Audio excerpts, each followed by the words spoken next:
तो यूक्रेन इसी तरह 100 घंटे से रूसी सेना को लगातार चोट पहुंचा रहा है। रूस की धरती हो या फिर युद्ध का मैदान, ज़ेलेंस्की सेना का जबरदस्त एक्शन देखने को मिल रहा है। रूस में यूक्रेन के हमले तभी से तेज हो गए हैं जब से ट्रंप ने दोबारा युद्ध विराम की कोशिशें शुरू की हैं। रिपोर्ट के मुताबिक यूक्रेन और यूरोप एक बड़े षड्यंत्र के तहत रूस में हमले कर रहे हैं। इस षड्यंत्र का मकसद है अमेरिका को युद्ध में खींचना। इस रिपोर्ट में अब हम आपको ज़ेलेंस्की और यूरोपियन यूनियन का वही सीक्रेट ब्लूप्रिंट दिखाने जा रहे हैं।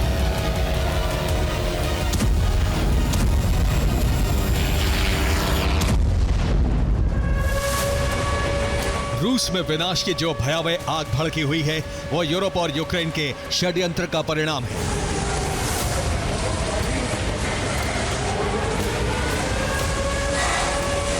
यूरोप और यूक्रेन पुतिन को एटमी हमला करने के लिए उकसा रहे हैं। यही वजह है कि वो रूस के शहरों को जला रहे हैं।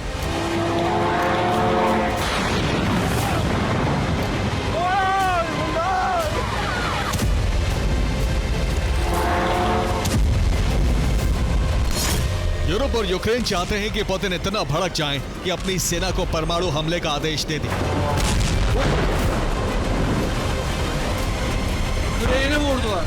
जाहिर है अगर रूस एटमी हमला करता है तो रूस और अमेरिका में संग्राम छिड़ जाएगा और इस तरह यूक्रेन हार या सरेंडर से बच जाएगा।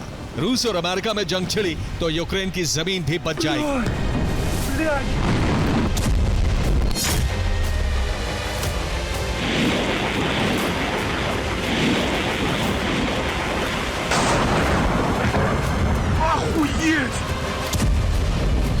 यही वजह है कि यूरोप की मदद से यूक्रेन रूस में लगातार 100 घंटे से सीरियल अटैक कर रहा है।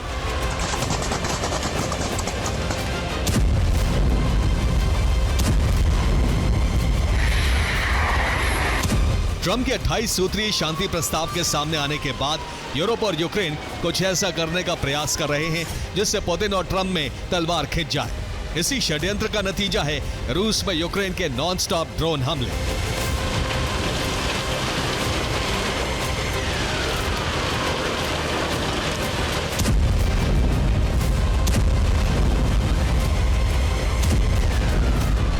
बीती रात यूक्रेन ने रूस में अब तक का सबसे बड़ा ड्रोन हमला किया।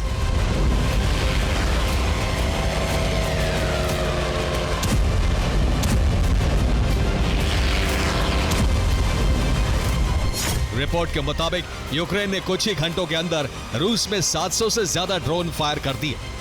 रूस ने यूक्रेन के सैकड़ों ड्रोन इंटरसेप्ट कर लिए, लेकिन दर्जनों ड्रोन अपने टारगेट को समाप्त करने में सफल रहे।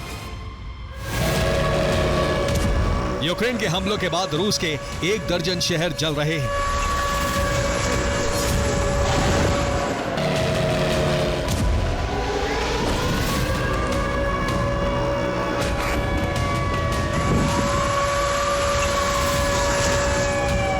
कुर्स्क में यूक्रेन के हमले से रूस की यूनिवर्सिटी बर्बाद हो गई।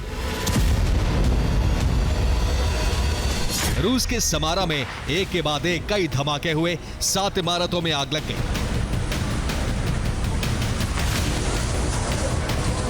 रोस्टोव में यूक्रेन ने रूस की मिसाइल फैक्ट्री को टारगेट किया। रोस्टोव में ही यूक्रेन ने रूस के पावर स्टेशन को जला दिया। ब्रियांस्क में यूक्रेनी हमलों की वजह से पावर ग्रिड ध्वस्त हो गई। यूक्रेन ने नोवरोसिस्क पोर्ट पर भी हमला किया। विस्फोट में रूसी शिप को नुकसान पहुंचा है। रूसी कब्जे वाले ज़ेपोरिजिया में यूक्रेन ने रूस के कमांड पोस्ट को तबाह कर दिया। रूस के नियंत्रण वाले लुहांस्क में यूक्रेन ने एक पावर स्टेशन को ध्वस्त कर दिया। हैरानी की बात यह है कि रूसी एयर डिफेंस यूक्रेन के हमलों को रोक नहीं पा रहे हैं।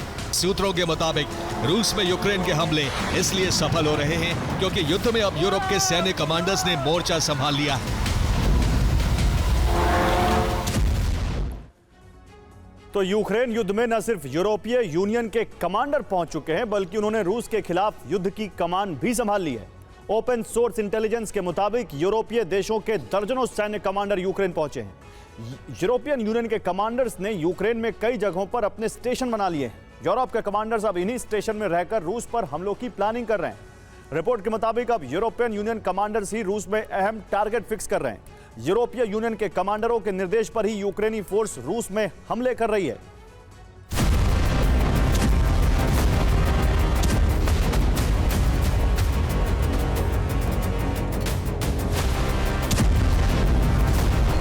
यूरोप ने न सिर्फ यूक्रेन में अपने कमांडर्स भेज दिए हैं, बल्कि बेलारूस के रास्ते अपने एजेंट्स को रूस में दाखिल करा दिया है।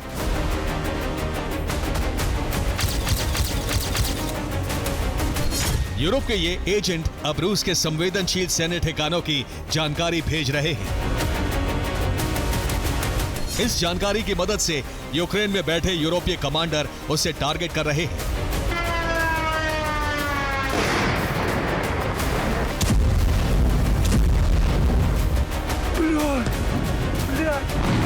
यही वजह है कि पिछले 100 घंटों से रूसी धरती पर यूक्रेन ने जबरदस्त तबाही मचा रखी है और जगह जगह रूसी डिफेंस सिस्टम नाकाम हो रहे हैं।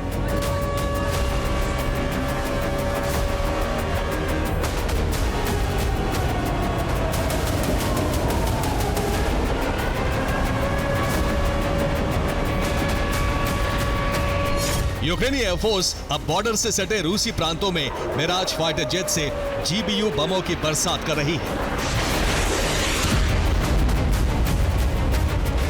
यूरोपीय सैन्य कमांडर्स की वजह से यूक्रेन के हमले न सिर्फ रूस में सफल हो रहे हैं, बल्कि उसे युद्ध के मैदान में भी कामयाबी मिल रही है। पोक्रोवस्क में यूक्रेनी फोर्स ने रूस की सैन्य टुकड़ी का खात्मा कर दिया। लीमन में यूक्रेन ने रूस के 4 सैन्य वाहन को जला दिया। खार्किव में यूक्रेन ने 2 इलाकों को रूसी कब्जे से मुक्त करवा लिया। तो सूमी में रूस के 3 सैन्य ठिकानों को जलाकर भस्म कर दिया। आने वाले वक्त में यूक्रेन के हमले और तेज होंगे।